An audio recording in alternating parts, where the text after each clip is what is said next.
नमस्कार बच्चों, स्वागत है हमारे YouTube चैनल राधे एकेडमी पर।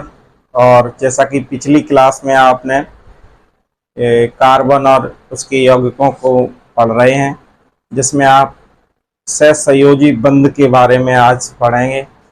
ये सहसंयोजी बंध 3 प्रकार के होते हैं। अंग्रेजी में कहते हैं single bond, double bond, triple bond, यानी एकल बंध, द्वैबंध और त्रिबंध।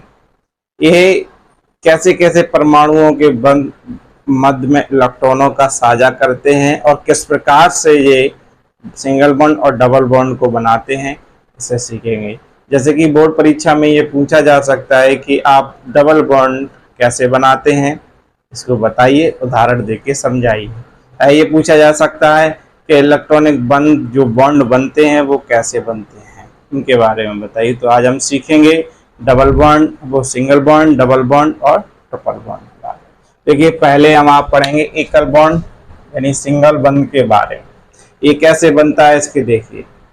दो परमाणु के बीच यानी दो परमाणु के बीच एक इलेक्ट्रॉन युग्म माने होता है जोड़ा, एक इलेक्ट्रॉन युग्म की साझेदारी से बनने वाले यौगिकों को वाले संयोजी आबंध को एकल आबंध कहते हैं। इसे जो लेटी हुई लाइन है, इसे ऐसी लाइन के द्वारा प्रदर्शित करते हैं। यानी किसी भी तत्व के कोई परमाणु यानी कोई तत्व है और वो तत्व किन्हीं एक एक तत्वों से साझा कर रहा है, यानी एक एक कर रहा है, और वो एक पेयर का निर्माण कर रहा है, यानी एक युग्म का निर्माण कर रहा है, तो वो कैसा कहलाएगा? एकल बंध कहलाएगा। क्योंकि अगर देखिए ए के पास एक इलेक्ट्रॉन और बी के पास एक इलेक्ट्रॉन अगर ये साझा कर रहे हैं एक एक करके, तो इलेक्ट्रॉन तो कैसा बॉन्ड होगा? वो सिंगल बॉन्ड होगा। कैसा होगा? Single bond. अगर ये ए और बी अगर दो दो इलेक्ट्रॉनों का साझा कर रहे हैं तो डबल बॉन्ड। इसी के तरीके के अगर ये तीन तीन इलेक्ट्रॉनों का साझा कर रहे हैं तो ये ट्रिपल बॉन्ड। तो इस तरीके से आप इनको सीखेंगे और पढ़ेंगे। देखिए, दोबारा समझिए, दो परमाणुओं के बीच यानी कोई तत्व के दो परमाणु हैं और वो उनके बीच में एक एक इलेक्ट्रॉनों का साझा कर रहा है, यानी एक राम दे रहा है, एक श्याम दे रहा है, तो दोनों के देने की जो क्षमता है वो एक है। श्याम कितने की है? एक। अगर वो दो इलेक्ट्रॉनों का साझा करता तो वो कितना हो जाता? तो दो इलेक्ट्रॉनों का साझा हो जाता, तो दो डबल बॉन्ड कहलाता। तो यहाँ क्या कहलाएगा? Single bond. अब उदाहरण देखिए, H2 यानी हाइड्रोजन का हमने उदाहरण लिया। किसका लिया? हाइड्रोजन का। हाइड्रोजन का परमाणु क्रमांक कितना होता है? हाइड्रोजन का परमाणु क्रमांक होता है 1। कितना होता है? 1। तो इसका इलेक्ट्रॉनिक विन्यास कैसा होगा? तो इसका इलेक्ट्रॉनिक विन्यास भी तो एक ही होगा भाई, ऐसा तो नहीं है ज्यादा हो जाएगा। तो इसके जो बाहरी कोश है, क्योंकि बैलेंसी के द्वारा ही ये निर्धारित होता है, जैसे कि हमने पहले बताया, जैसे कि Na है तो इसका परमाणु क्रमांक 11, तो 2 8 1। तो इसके बाहरी कोश में कितनी है इलेक्ट्रॉनिक संख्या? 1। तो हाइड्रोजन की कितनी है? एक ही है, तो वो एक ही रहेगी। तो एक ही इलेक्ट्रॉनों का साझा कर सकता है। कितने इलेक्ट्रॉनों का साझा कर सकता है? एक ही। तो हाइड्रोजन का जब हमने भाई हाइड्रोजन 2 ले लिए, तो हाइड्रोजन का एक परमाणु क्रमांक कितना है? 1। तो एक ही इलेक्ट्रॉन इससे इस H ने दे दिया, एक इसने दे दिया, तो दोनों का इलेक्ट्रॉनों का साझा कितना हुआ? एक इलेक्ट्रॉन का। तो दोनों के मध्य कौन सा बॉन्ड बना? एकल बंध का निर्माण हुआ। किसका निर्माण हुआ? एकल बंध का निर्माण हुआ, क्योंकि एक एक इलेक्ट्रॉनों का साझा वो कर रहा है, इसलिए वो क्या हुआ? एक इलेक्ट्रॉन एकल सिंगल बॉन्ड का निर्माण हुआ। अब डबल बॉन्ड को देखिए कि डबल बॉन्ड कैसे बनेगा। डबल बॉन्ड में क्या आएगा? दो परमाणुओं के बीच दो इलेक्ट्रॉनों की साझेदारी। दो परमाणुओं के बीच दो इलेक्ट्रॉनों की साझेदारी के द्वारा डबल बॉन्ड का निर्माण होता है। इसे डबल लेटी हुई लाइनों से प्रदर्शित करते। देखिए, दो परमाणुओं के बीच दो इलेक्ट्रॉनों की साझेदारी से बनने वाले सहसंयोजी आबंध को द्वयाबंध कहते हैं। इसे दो लाइनों रेखाओं द्वारा प्रदर्शित करते हैं। भाई अब हमने उदाहरण के लिए हमने क्या ले लिया, ऑक्सीजन। ऑक्सीजन का परमाणु क्रमांक कितना होता है, 8 होता है। कितना होता है, 8 होता है। तो इसका इलेक्ट्रॉनिक वितरण हो जाएगा 2 8। इसकी वैलेंसी कितनी हो जाएगी, 6। वैलेंसी संयोजकता क्या होती है, उसके बाहरी कोष में इलेक्ट्रॉनों की संख्या ही वैलेंसी कहलाती है। तो यहाँ क्या कहलाएगा, इलेक्ट्रॉनों की संख्या कितनी हो भैया, वो सॉरी संयोजकता 6। तो अब ये 6 इलेक्ट्रॉनों के बीच में ही साझेदारी कर सकते हैं।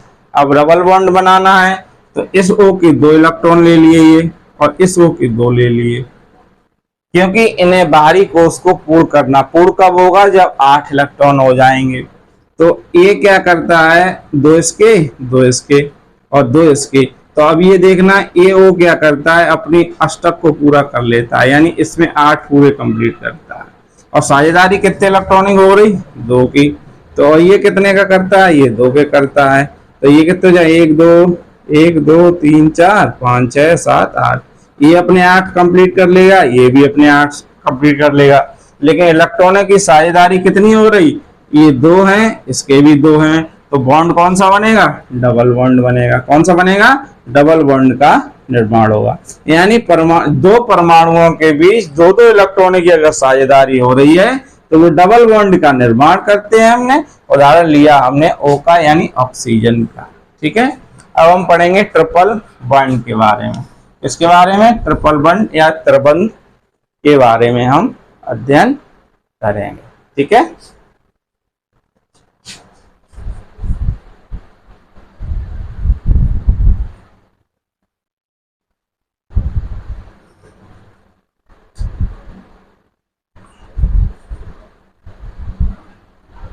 देखिए हम देखेंगे दो परमाणुओं के बीच 3-3 इलेक्ट्रॉन की साझेदारी से बनने वाले आबंध को त्रिआबंध कहते से 3 रेखाओं के द्वारा प्रदर्शित कर।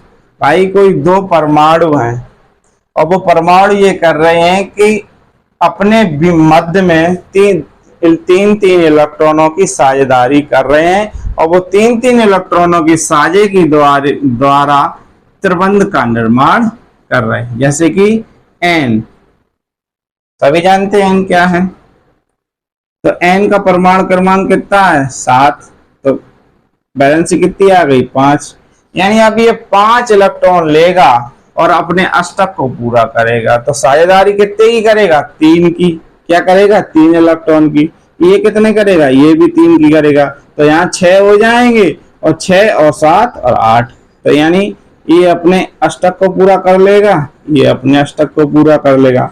अष्टक को पूरा करने के बाद साझेदारी कितने इलेक्ट्रॉनिक हो गई, 3। 1 2 3।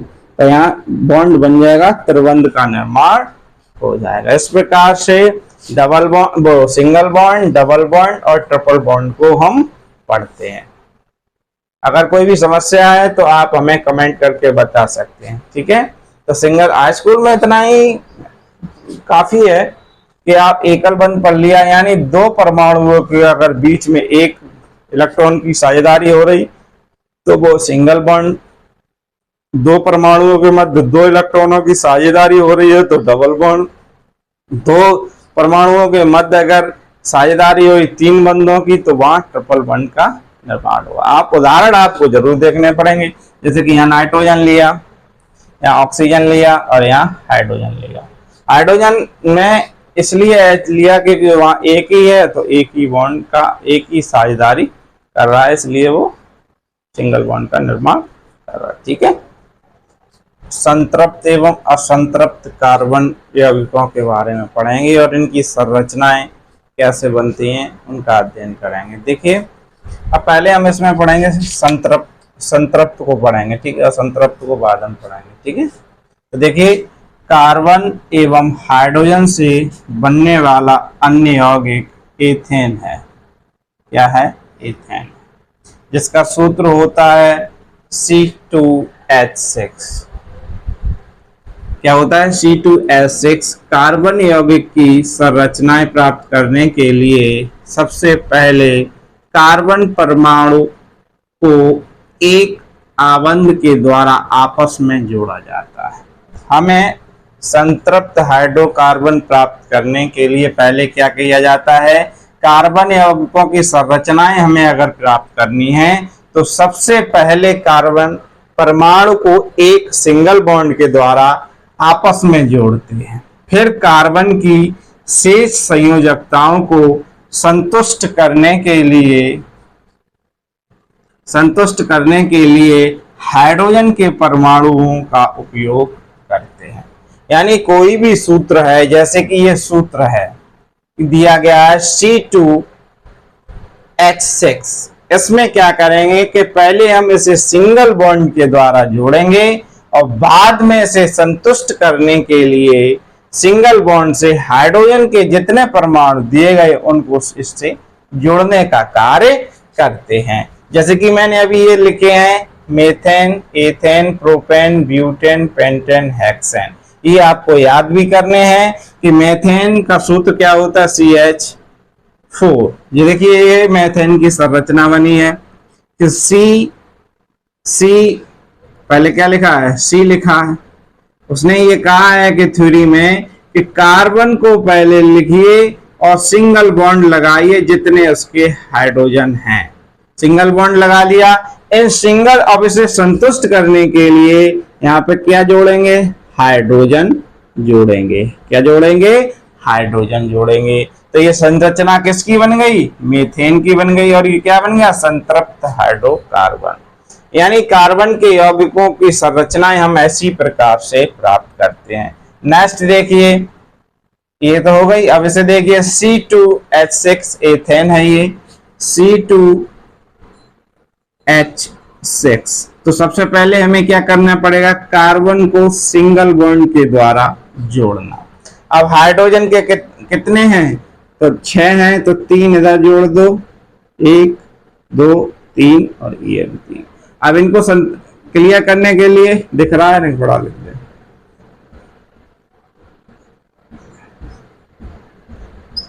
क्या है, हाइड्रोजन जुड़ गई। ये संरचना किसकी है, एथेन की संरचना। किसकी संरचना है, एथेन की। इसी प्रकार 3 कार्बनों को जोड़ने पर, यानी इसका सूत्र है 3। हाँ, एक चीज और समझे आप, मेथेन में एक कार्बन जब नीचे बढ़ेंगे तो एक कार्बन बढ़ता है तो इसमें दो हाइड्रोजन बढ़ेंगे। जब इसमें एक कार्बन बढ़ेगा तो यहाँ कितने बढ़ेंगे, 2 बढ़ेंगे। यहाँ 1 बढ़ेगा तो यहाँ 2 बढ़ेंगे, यहाँ 1 बढ़ेगा तो यहाँ 2 बढ़ेंगे। इसी प्रकार से चलता पेंटेन हेक्सेन तक चलता रहता है। अब देखिए, ऐसे देखिए, कार्बन 3 ले लिया हमने, सिंगल बॉन्ड के द्वारा जोड़ दिए। अब हाइड्रोजन 8 हैं, तो 8 को कैसे जोड़ेंगे, क्योंकि 1 2 3 4 संतुष्ट हो गया, 1 2 3 4 ये भी संतुष्ट हो गया, 1 2 3 4 ये भी संतुष्ट हो गया। हाइड्रोजन जोड़ दो इनसे, हाइड्रोजन जोड़ दिए हमने। हाइड्रोजन जोड़ने पर हमें ये संरचना किसकी प्राप्त हो गई, प्रोपेन की 3H8।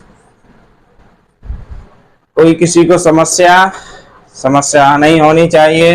ये यहां तक हो गई, लिखना चाहो लिख सकते हैं, हमें मिटाने वाले हैं इसको, ठीक है।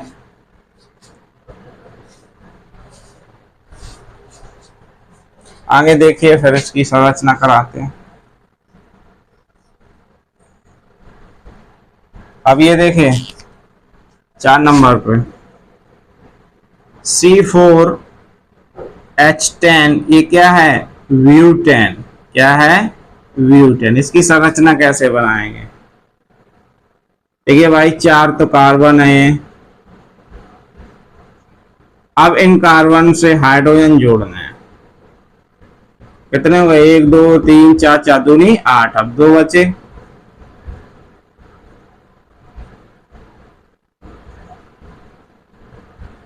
इस प्रकार से हम ब्यूटेन की संरचना को बनाएंगे। इसके बाद देखिए आप C5H12, एक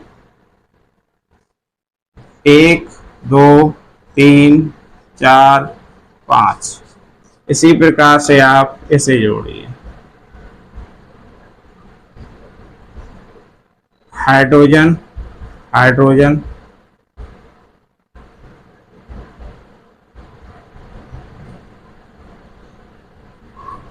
हाइड्रोजन जोड़ दिया, ये संतुष्ट हो गया।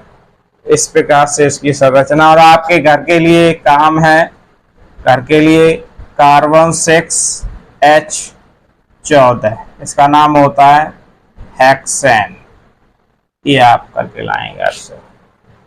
अब देखिए कि अगर अब हमने तो सिंगल बॉन्ड के द्वारा इसे जोड़ा, लेकिन इसकी संरचनाओं को हम अन्य तरीके से भी हम बना सकते हैं। वो कैसे बना सकते हैं उसे देखिए। आगे देखिए, अगर ब्यूटेन पर पुनः विचार करें तो हम 4 कार्बन, ब्यूटेन पे 4 कार्बन होते हैं। देखिए ब्यूटेन पे कितने हैं? 4 कार्बन है। और 10 कितने हैं? 10 हाइड्रोजन है। तो 4 कार्बन है। कार्बन परमाणु से कार्बन कंकाल, कंकाल का मतलब होता है स्ट्रक्चर, बनाए तो विभिन्न कंकाल हमें बन सकते हैं। देखिए हम कार्बन को अगर चाहें तो हमने, जैसे कि अभी हमने इसे पढ़ा था, इसमें हाइड्रोजन जोड़ देते थे, संयोजकताओं को जोड़ देते थे। अब इसमें क्या है, इसे हम ऐसे तरीके से भी लिख सकते हैं।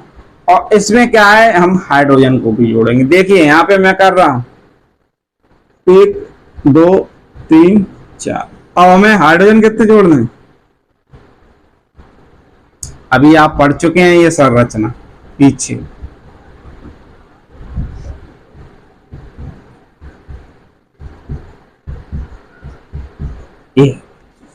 ये तो अभी आपने पढ़ी थी। अब पढ़ेंगे आप इसे। जैसे कि मैंने ये संरचना बना दी, तो इसमें हाइड्रोजन कैसे जोड़ेंगे भाई?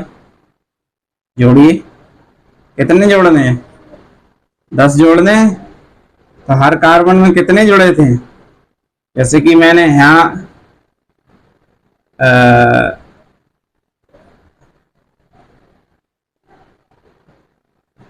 हाइड्रोजन जोड़ो, 1, 2, 3, 4, 5 और 5 ही तो जुड़े हैं। अब बताओ कैसे करें ऐसे? संरचना को संतुष्ट करना है कि नहीं करना है?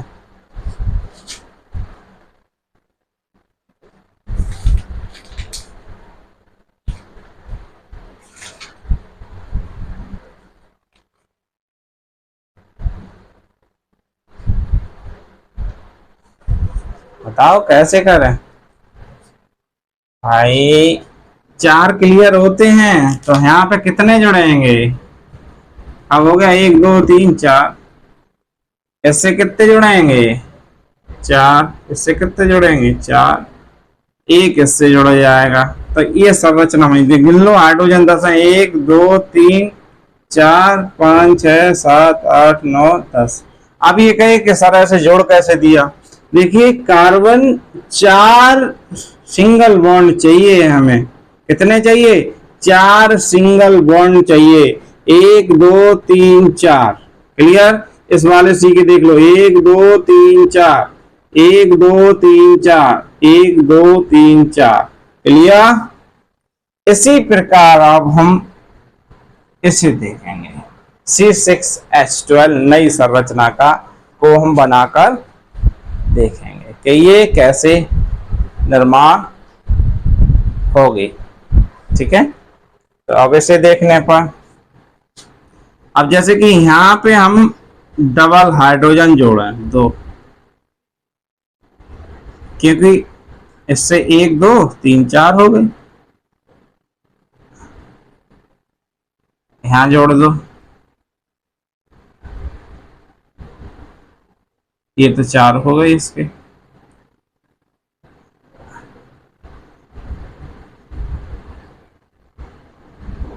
जोड़ा नहीं रहेगा, सिंगल बॉन्ड रहेगा। देखिए हाइड्रोजन जोड़िए, 1 2 3 4 5 6 7 8 9 10 11 12, 1 2 बॉन्ड देखिए, 1 2 3 4, 1 2 3 4, ये कार्बन यहाँ क्लियर हो रहा, यानी हर बॉन्ड में 4 क्लियर होगा।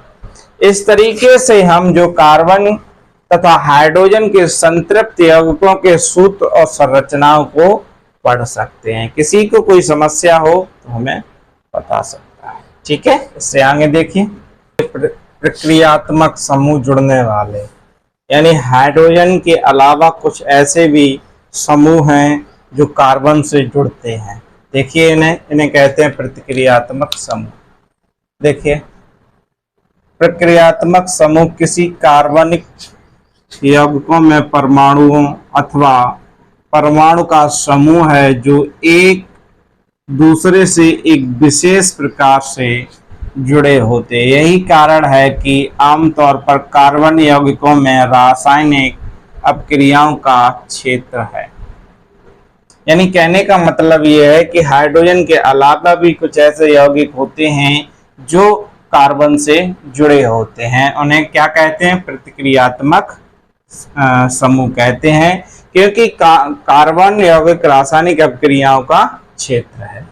कार्बनिक यौगिकों में प्रक्रियात्मक समूह के रूप में ऑक्सीजन, क्लोरीन, सल्फर, नाइट्रोजन, अन्य तत्व, दूसरे तत्व के परमाणु उपस्थित हो सकते हैं। यानी इसमें हाइड्रोजन के अलावा भी कोई तत्व ऐसे हैं जो जुड़े हो सकते हैं। अब जैसे कि हम विषम परमाणु पढ़ेंगे, जो कि विषम का मतलब ये होता है अपोजिट। देखिए, किसी यौगिकों से हाइड्रोजन परमाणुओं को प्रतिस्थापित करने वाले विषम परमाणु कहलाते हैं। यानी विषम परमाणु वे परमाणु हैं जो हाइड्रोजन के स्थान पर अन्य तत्व आ जाते हैं। क्या आ जाते हैं? अन्य तत्व आ जाते हैं। उसे क्या कहते हैं? विषम परमाणु कहते हैं। यानी इन हाइड्रोजन के स्थान पर दूसरे तत्व को आ जाना। जैसे कि इधर टेबल में देखिए, विषम परमाणु जैसे कि Cl, क्लोरीन, और अगर कहीं भी कार्बन के साथ Cl और Br लिखा है तो समूह जो होगा हेलो कह सकते हैं, या क्लोरो या ब्रोमो कह सकते हैं। क्या कह सकते हैं? Cl है तो क्लोरो और Br है तो ब्रोमो कह सकते हैं। फार्मूला होगा किसी के तत्व के सिंगल बॉन्ड Cl और सिंगल बॉन्ड Br के द्वारा ये किसी तत्व से जुड़ा होगा। अब हम पढ़ेंगे ऑक्सीजन के बारे में। ये पढ़ लिया हमने Cl और Br के बारे में, अब पढ़ेंगे हम ऑक्सीजन के बारे में। जैसे कि एल्कोहल को हम कैसे जोड़ते हैं? OH, यानी हाइड्रोजन है इसमें, सिंगल बॉन्ड के द्वारा अगर OH है तो एल्कोहल होगा। एल्डिहाइड को कार्बन से किससे सिंगल बॉन्ड एक जोड़ा जाएगा? क्या? हाइड्रोजन जुड़ेगा और सिंगल बॉन्ड से O जुड़ेगा। कीटोन का फार्मूला ये देखिए, सिंगल बॉन्ड डबल बॉन्ड से ऑक्सीजन जुड़ी होगी। कार्बोक्सिलिक एसिड जो होगा वो कार्बन से डबल बॉन्ड से O जुड़ा होगा, सिंगल बॉन्ड होगा, इधर सिंगल बॉन्ड होगा और यहाँ क्या जुड़ा होगा? OH जुड़ा होगा। कहने का मतलब है जैसे कि अगर Cl और Br दिया है और कि किसी भी समूह से जुड़ा है तो आप कहेंगे ये है क्लोरो या ब्रोमो। अभी आप नाम IPSC नाम बिल्कुल करेक्ट सीख जाएंगे, पहले ये आप नोट करते जाएं और आगे देखिए इसके बाद। ठीक है, और आज ऐसा करते हैं, आज क्लास यहीं पर समाप्त करते हैं। अगली क्लास नेक्स्ट डे होगी। ये चैप्टर थोड़ा आपको अच्छे से पढ़ना पड़ेगा। इस चैप्टर को धीरे धीरे से पढ़ेंगे जिससे कि आपको समझ। इसमें IPSC नाम है, आपको नाम भी लिखने हैं कि कैसे जुड़ेंगे। क्लोरो है, क्लोरो, ब्रोमो, ये सारी चीजें आपको IPSC नाम आपको सीखने को मिलेंगी। इसमें साबुन का निर्माण कैसे होता है, कपड़े कैसे साफ होते हैं, ऑक्सीडेशन की अपक्रियाएं क्या हैं। चैप्टर थोड़ा बड़ा। इस चैप्टर के खत्म होने के बाद ही बायोलॉजी शुरू हो जाएगी।